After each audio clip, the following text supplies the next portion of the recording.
नमस्कार दोस्तों, किस्से कहानियों की दुनिया में आपका स्वागत है। आप सुन रहे हैं मुंशी प्रेमचंद की कहानी पछतावा। अगर कहानी पसंद आए तो वीडियो को लाइक कीजिए और चैनल को सब्सक्राइब। तो आइए सुनते हैं। पंडित दुर्गानाथ ने जब कॉलेज की पढ़ाई पूरी की तो उनके सामने जीवन निर्वाह की चिंता उपस्थित हुई। वे दयालु और धार्मिक थे। इच्छा थी कि ऐसा काम करना चाहिए जिससे अपना जीवन भी साधारणतः सुखपूर्वक व्यतीत हो और दूसरों के साथ भलाई और सदाचार का अवसर भी मिले। इस प्रकार बहुत सोच विचार के पश्चात उन्होंने निश्चय किया कि किसी जमींदार के यहाँ मुख्ताराम बन जाना चाहिए। वेतन तो अवश्य कम मिलेगा, किंतु दीन खेतिहरों से रात दिन संबंध बना रहेगा। उनके साथ सद्व्यवहार का अवसर मिलेगा, साधारण जीवन निर्वाह होगा और विचार दृढ़ होंगे। कुंवर विशाल सिंह एक संपन्न और संपत्तिशाली जमींदार थे। पंडित दुर्गानाथ उनके पास जा गए और प्रार्थना करी कि मुझे भी अपने यहाँ सेवा में रखकर कृतार्थ कीजिए। कुंवर साहब ने उन्हें सिर से पैर तक देखा और कहा, पंडित जी, आपको अपने यहाँ रखने में मुझे बड़ी प्रसन्नता होती, किंतु आपके योग्य मेरे यहाँ कोई स्थान दिखाई नहीं पड़ता। दुर्गानाथ ने कहा, मेरे लिए किसी विशेष स्थान की आवश्यकता नहीं है। मैं हर एक काम कर सकता हूँ। वेतन आप जो कुछ प्रसन्नतापूर्वक दे देंगे मैं स्वीकार करूँगा। मैंने तो यह संकल्प कर लिया है कि सिवाय किसी रईस के और किसी की नौकरी न करूँगा। कुंवर विशाल सिंह ने अभिमान से कहा, रईस की नौकरी नौकरी नहीं, राज्य है। मैं अपने चपरासियों को 2 रुपये माहवार देता हूँ और वे तंजेब के अंगरखे पहन के निकलते हैं। उनके दरवाज़ों पर घोड़े बंधे हुए हैं। मेरे कारिंदे 5 रुपये से अधिक नहीं पाते, किंतु शादी विवाह वकीलों के यहाँ करते हैं। न जाने उनकी कमाई में क्या बरकत होती है। बरसों तनख्वाह का हिसाब नहीं करते। कितने ही ऐसे हैं जो बिना तनख्वाह के कारिंदगी और चपरासीगिरी को तैयार बैठे हैं, परंतु अपना यह नियम नहीं। समझ लीजिए, मुख्ताराम अपने इलाके में एक बड़े जमींदार से भी अधिक रौब रखता है।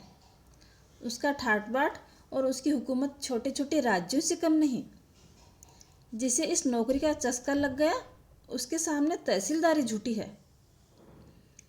पंडित दुर्गानाथ ने कुंवर साहब की बातों का समर्थन किया, जैसा कि करना उनकी सभ्यता अनुसार उचित ही था। पंडित जी दुनियादारी में अभी कच्चे थे। बोले, मुझे अब तक किसी रईस की नौकरी का चस्का नहीं लगा है। मैं तो अभी कॉलेज से निकला ही हूँ और न मैं इन कारणों से नौकरी करना चाहता हूँ जिनका कि आपने वर्णन किया है, किंतु इतने कम वेतन में मेरा निर्वाह न होगा। आपके और नौकर असामियों का गला दबाते होंगे। मुझसे मरते समय तक ऐसे कार्य न होंगे। यदि सच्चे नौकर का सम्मान होना निश्चय है तो मुझे विश्वास है कि बहुत शीघ्र ही आप मुझसे प्रसन्न हो जाएंगे। कुंवर साहब ने बड़ी दृढ़ता के साथ कहा, हाँ, यह तो निश्चय है कि सत्यवादी मनुष्य का आदर सब कहीं होता है, किंतु मेरे यहाँ तनख्वाह बहुत अधिक नहीं दी जाती।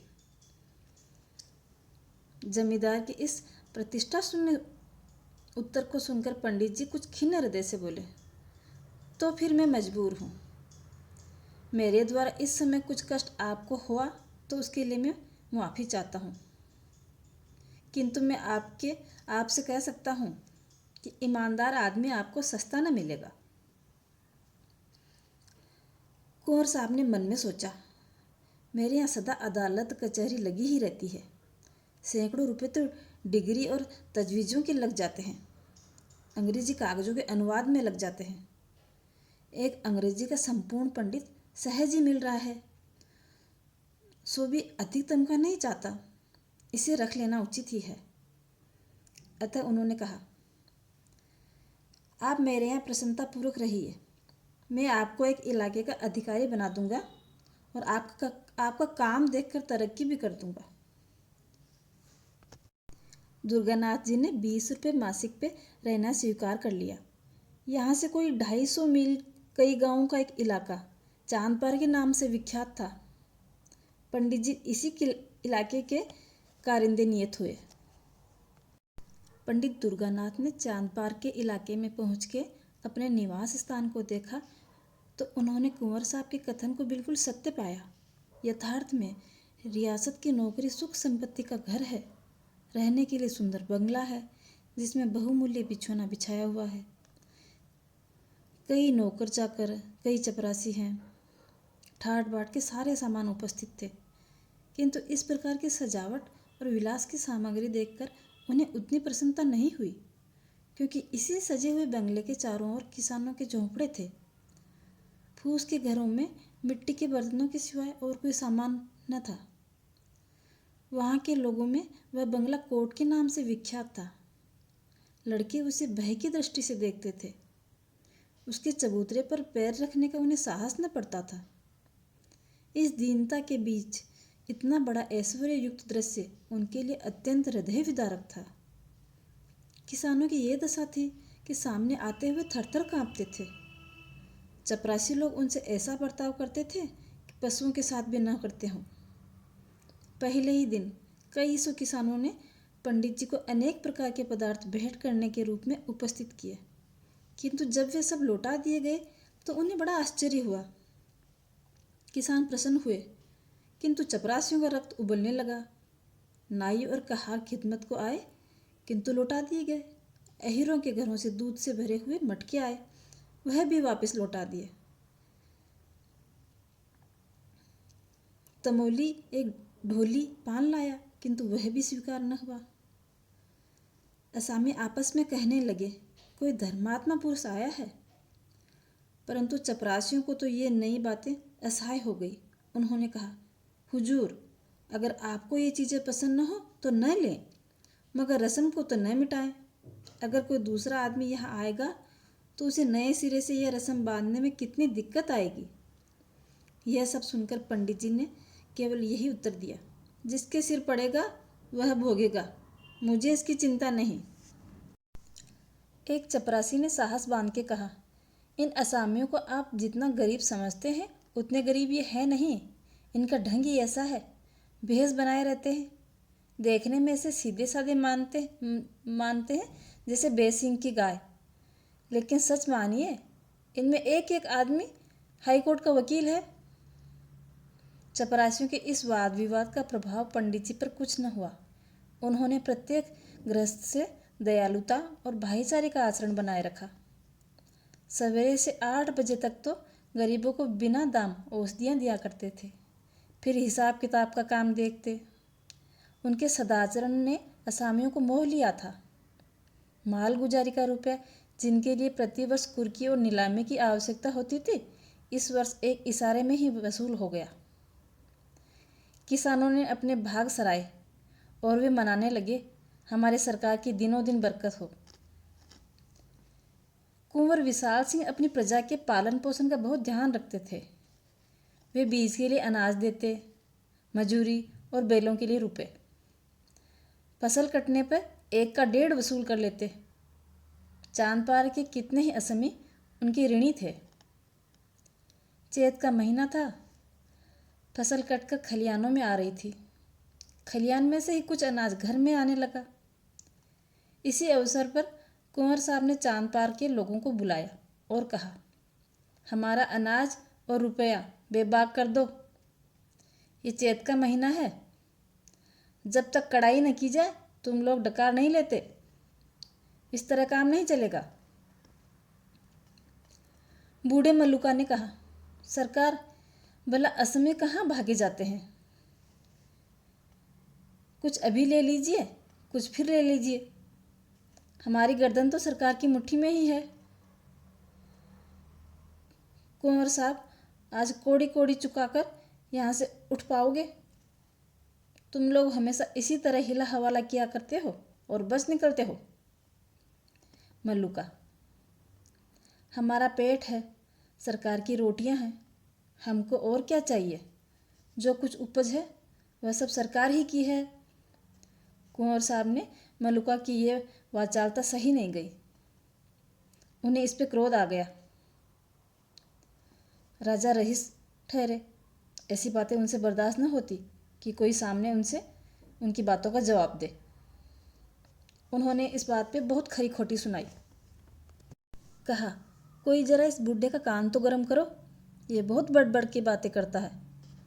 उन्होंने तो कदाचित धमकाने की इच्छा से ही कहा था, किंतु चपरासी कादिम खां ने लपक के बूढ़े की गर्दन पकड़ ली और ऐसा धक्का दिया, बेचारा जमीन पे जा गिरा। मलुका के 2 जवान बेटे वहाँ चुपचाप खड़े थे। बाप की ऐसी दशा देख के उनका रक्त गर्म हो उठा। वे दोनों झपटे और कादिर खां पे टूट पड़े। धमाधम के शब्द सुनाई देने लगे। खां साहब का पानी उतर गया, साफा अलग जा गिरा, अचकन के टुकड़े टुकड़े हो गए, किंतु जबान अभी भी चलती थी। मलुका ने देखा बात बिगड़ गई। वह उठा और कादिर खां को छुड़ाकर अपने लड़कों को ही गालियां देने लगा। जब लड़कों ने उसी को डांटा तब दौड़कर कुंवर साहब के चरणों पर गिर पड़ा। पर बात यथार्थ में बिगड़ ही चुकी थी। बूढ़े के इस विनीत भाव का कुछ प्रभाव न हुआ। कुंवर साहब की आंखों से मानो आग के अंगारे निकल रहे थे। वे बोले, बेईमान, मेरी आंखों के सामने से दूर हो जाओ, नहीं तो अभी तेरा खून पी जाऊंगा। बूढ़े के शरीर में रक्त तो अब वैसा न था, किंतु कुछ गर्मी अवश्य थी। समझता था कि कुछ न्याय करेंगे, परंतु ये फटकार सुनकर बोला, सरकार, बुढ़ापे में आपके दरवाजे पर पानी उतर गया, तिस पर सरकार हम ही को डांटते हो। कुंवर साहब ने कहा, तुम्हारी इज्जत अभी क्या उतरी है, अब उतरेगी। दोनों लड़के रोष में आ गए। बोले, सरकार अपना रुपया ले लेंगे कि किसी की इज्जत लेंगे। कुंवर साहब ऐठे होकर, रुपया पीछे लेंगे, पहले देखेंगे कि तुम्हारी इज्जत कितनी है। चांद पार के किसान अपने गांव में पहुंचकर पंडित दुर्गानाथ से अपनी राम कहानी कह रहे थे कि कुंवर साहब का दूत पहुंचा और खबर दी कि सरकार ने आपको अभी अभी बुलाया है। दुर्गानाथ ने असमियों को पारितोष दिया और आप घोड़े पर सवार होकर दरबार में हाजिर हुए। कुंवर साहब की आंखें लाल थी, मुख की आकृति भयंकर हो रही थी। कई मुख्तार और चपरासी बैठे हुए आग में तेल डाल रहे थे। पंडित जी को देखते ही कुंवर साहब बोले, चांद पार वालों की हरकतों को आपने देखा?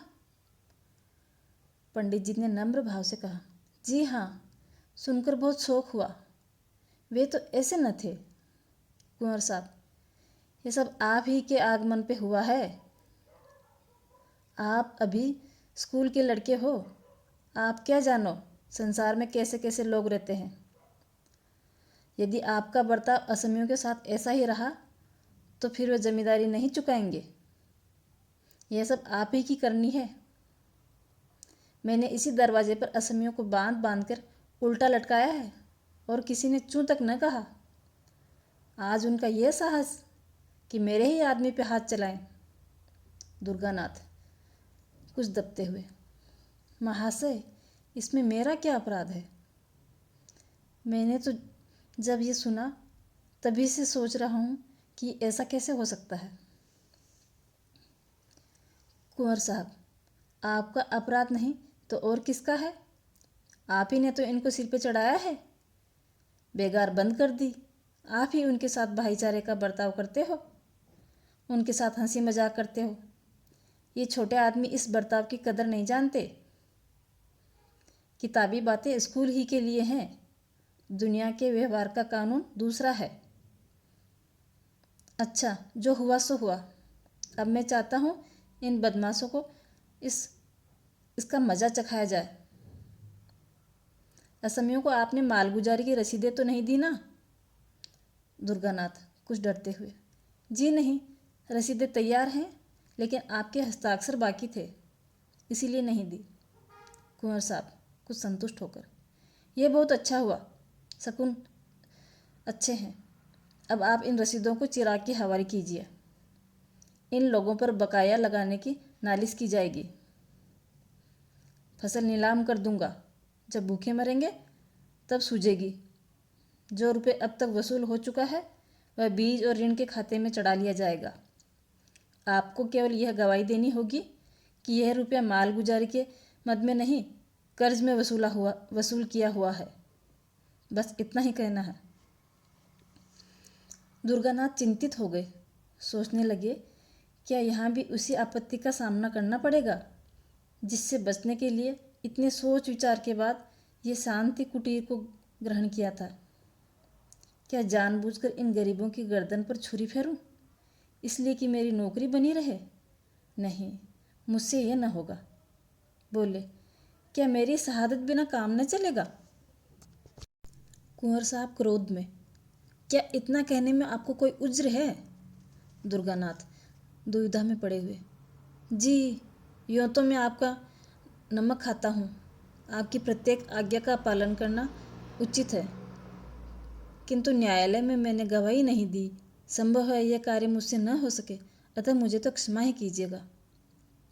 कुंवर साहब शासक के ढंग से, यह काम आपको करना ही पड़ेगा। इसमें हाँ नहीं की कोई आवश्यकता नहीं है। आग आपने लगाई है, बुझाएगा कौन? दुर्गानाथ दृढ़ता के साथ, मैं झूठ कदापि नहीं बोल सकता और न इस प्रकार की शहादत दे सकता हूँ। कुंवर साहब कोमल शब्दों में, कृपा निधान, ये झूठ नहीं है। मैंने झूठ का व्यापार ही नहीं किया। मैं ये नहीं कहता कि आप रुपए का वसूल होना अस्वीकार कर दें। जब असामी मेरे ऋणी हैं तो मुझे अधिकार है कि चाहे रुपया ऋण की मद में वसूल करूं या माल गुजारी की मद में। यदि इतनी सी बात को आप झूठ समझते हो तो आपकी ज़बरदस्ती है। अभी आपने संसार देखा ही नहीं। ऐसी सच्चाई के लिए संसार में स्थान नहीं है। आप मेरे यहाँ नौकरी कर रहे हैं, इस सेवक धर्म पर विचार कीजिए। आप शिक्षित और होनहार पुरुष हैं। अभी आपको संसार में बहुत दिन तक रहना है और बहुत काम करना है। अभी से ये धर्म और सत्यता धारण करेंगे तो आपके जीवन को कई विपत्तियों का सामना करना होगा। सत्यप्रियता अवश्य उत्तम वस्तु है, किंतु इसकी भी एक सीमा है। अभी अधिक सोच विचार की आवश्यकता नहीं, यह अवसर ही ऐसा ही है। कुंवर साहब पुराने खुर्राट थे। इस फेंकनेत से युवक खिलाड़ी को हरा दिया। इस घटना के तीसरे दिन चांद पार के असमियों को बकाया लगान की नालिश हुई। समन आए। घर घर उदासी छा गई। सम्मन क्या थे, यम के दूत थे। देव देवताओं की मिन्नतें होने लगी। स्त्रियां अपने घर वालों को कोसने लगी और पुरुष अपने भाग्य को। नियत तारीख के दिन गांव के गंवार कंधों पर लोटा डोरी रखे, अंगोछे में चबेना बांधे कचहरी की ओर चल पड़े। सैकड़ों स्त्रियां बालक रोते हुए उनके पीछे पीछे जाते थे, मानो अब वे फिर न मिलेंगे। पंडित दुर्गानाथ के 3 दिन कठिन परीक्षा के थे। एक और कुंवर साहब की प्रभावशाली बातें, दूसरी ओर किसानों की हाय हाय। परंतु विचार सागर में 3 दिन निमग्न रहने के पश्चात उन्हें धरती का सहारा मिला। उनकी आत्मा ने कहा, यह पहली परीक्षा है। यदि इसी में अनुत्तीर्ण रहे तो फिर आत्मिक दुर्बलता की हाय रह जाएगी। निदान निश्चय हो गया, मैं अपने लाभ के लिए इतने गरीबों को हानि न पहुंचाऊंगा। 10 बजे दिन का समय था। न्यायालय के सामने मेला लगा हुआ था। मुकदमे की पेशी हुई। कुंवर साहब की ओर से गवाहियाँ होने लगी। असामी बड़े सर्कस हैं। जब लगान मांगा जाता है तो लड़ाई झगड़े करने पर तैयार हो जाते हैं। अब की बार इन्होंने एक कौड़ी भी नहीं दी। कादिर खान ने रो रोकर अपने सिर की चोट दिखाई। सबसे पीछे पंडित दुर्गानाथ की पुकार हुई। उन्हीं के बयान पर निपटान होना था। वकील साहब ने उन्हें खूब तोते की भांति पढ़ाया था, किंतु उनके मुख से पहला ही वाक्य ऐसा निकला कि मजिस्ट्रेट ने उनकी ओर तीव्र दृष्टि से देखा। वकील साहब बगले झांकने लगे। न्यायाधीश ने तीव्र स्वर में कहा, तुम जानते हो मजिस्ट्रेट के सामने खड़े हुए हो, झूठ बोलने का क्या परिणाम होगा? दुर्गानाथ दृढ़तापूर्वक, जी हाँ, भली बात ही समझता हूँ। न्यायाधीश, तुम्हारे ऊपर असत्य भाषण करने का अभियोग लगाया जाएगा। दुर्गानाथ, अवश्य, यदि मेरा कथन झूठा हो तो। वकील ने जोर देते हुए कहा। जान पड़ता है कि किसानों ने खूब दूध घी पिलाया है। दुर्गानाथ, आपको इन वस्तुओं का अधिक तजुर्बा होगा। मुझे तो अपनी रूखी रोटी ही अधिक प्यारी है। न्यायाधीश, तो इन असमियों ने सब रुपये बेबाक कर दिए? दुर्गानाथ, जी हाँ, इनके जिम्मे इस समय लगान की एक कौड़ी भी बाकी नहीं है। न्यायाधीश, रसीद क्यों नहीं दी? दुर्गानाथ, मेरे मालिक की आज्ञा। मजिस्ट्रेट ने नालिश डिसमिस कर दी। कुंवर साहब को ज्यों ही इस पराजय की खबर मिली, उनके कोप की मात्रा की सीमा न रही। उन्होंने पंडित दुर्गानाथ को सैकड़ों कुवाक्य कहे। नमक हराम, विश्वासघाती, दुष्ट। मैंने उसका कितना आदर किया, किंतु कुत्ते की पूंछ कहीं सीधी हो सकती है। अंत में विश्वासघात ही कर गया। यह अच्छा हुआ कि पंडित दुर्गानाथ मजिस्ट्रेट का फैसला सुनते ही मुक्ताराम को कुंजियाँ और कागज पत्र सुपुर्द कर चले गए थे। नहीं तो उन्हें इस कार्य के फल में कुछ दिन हल्दी और गुड़ पीने की आवश्यकता पड़ जाती। कुंवर साहब का लेन देन विशेष अधिक था। चांदपार बहुत बड़ा इलाका था। वहाँ के असमियों पर कई सौ रुपये बाकी थे। उन्हें विश्वास हो गया कि अब रुपये डूब गए, वसूल होने की कोई आशा नहीं। इस पंडित ने असमियों को बिल्कुल बिगाड़ दिया। अब उन्हें मेरा क्या डर? अपने कारिंदों से सलाह करी। उन्होंने भी यही कहा। अब वसूल होने की कोई सूरत ही नहीं थी। कागजात न्यायालय में पेश किए जाएं तो इनकम टैक्स लग जाएगा, किंतु रुपये वसूल होना कठिन है। कहीं हिसाब में कोई भूल निकल जाए तो रही सही साख भी मिट्टी में मिल जाए और दूसरे इलाकों का रुपये भी मारा जाए। दूसरे ही दिन कुंवर साहब पूजा पाठ से निश्चित होकर अपनी चौपाल में बैठे थे, तो क्या देखते हैं कि चांदपार के असमी झुंड के झुंड चले आ रहे हैं। उन्हें यह देख के भय हुआ कि कहीं ये सब उपद्रव तो न करेंगे, किंतु किसी के हाथ में एक छड़ी तक न थी। मलुका आगे आगे आता था। उसने दूर ही से झुके वंदना की। ठाकुर साहब को ऐसा आश्चर्य हुआ मानो वे कोई स्वप्न देख रहे हैं। मलुका ने सामने आकर विनयपूर्वक कहा, सरकार, हम लोगों से जो कुछ भूल चूक हुई हो उसे माफ़ कीजिएगा।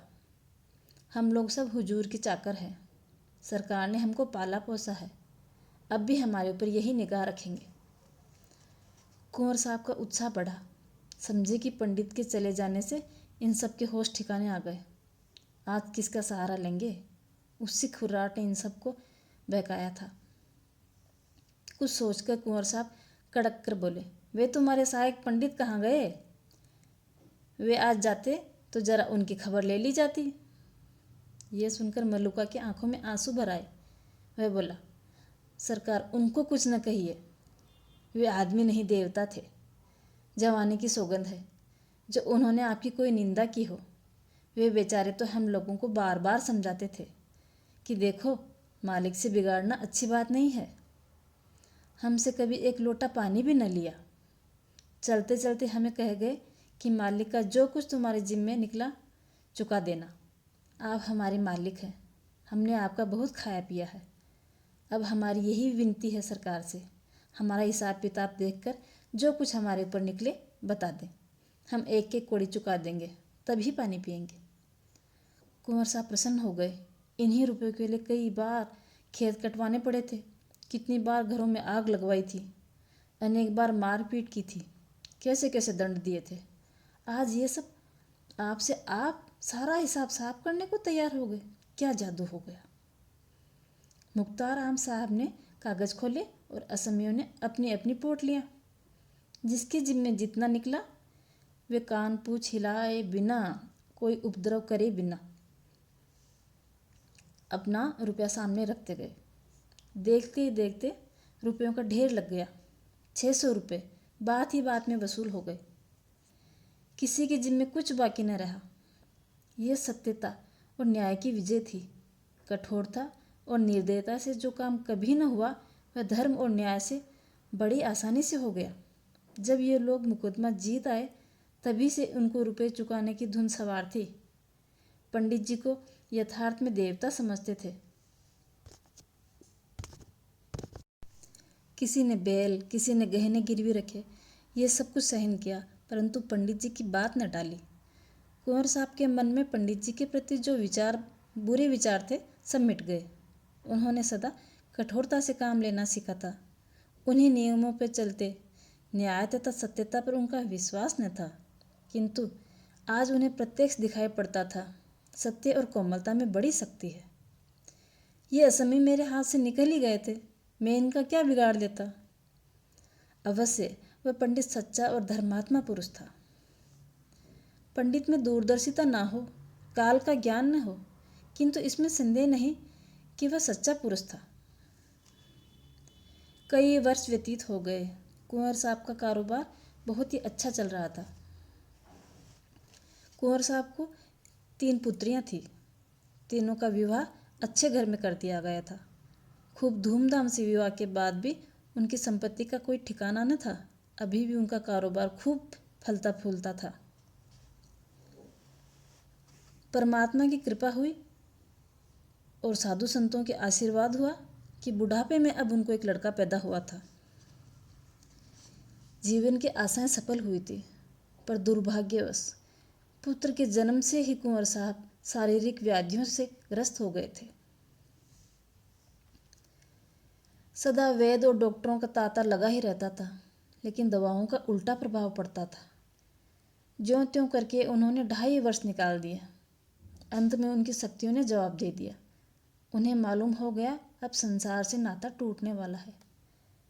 अब चिंता ने और धर दबाया। यह सारा माल हसबा, इतनी बड़ी संपत्ति किस पे छोड़ जाऊं। मन की इच्छा मन में ही रह गई। लड़के का विवाह भी न हो सका।